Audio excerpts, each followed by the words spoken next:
तुमचा गोल आहे. तर बघा तुमचा आलं का, hello I am Omkar and my salary is 5,000 असं आपलं आउटपुट आलं.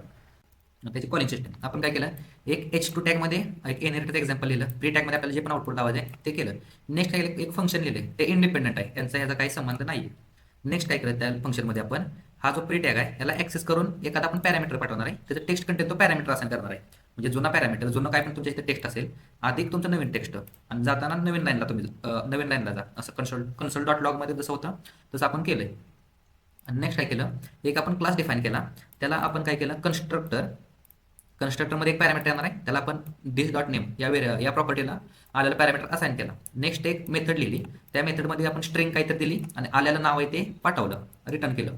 नेक्स्ट काय केलं, आपण एम्प्लॉय क्लासमध्ये एक्सटेंड केलं, एनरिट केलं, कोणापासून, पर्सनपासून. तर त्या कन्स्ट्रक्टरला आपण काय केलं, पहिलं तर आपल्याला दोन पॅरामीटर रिसिव्ह होणार कन्स्ट्रक्टरचे. ते पॅरामीटर आपण पहिल्यांदा पॅरेंटला पाठवणार. का, तर ज्यावेळेस तुम्ही कन्स्ट्रक्टर डिफाईन करता त्यावेळेस तुमचा, जर इथं तुम्ही पाठवलंच नाही पॅरेंटला, तर तुमचा ॲटोमॅटिकली तुमच्या पॅरेंटला कॉल जात नाही.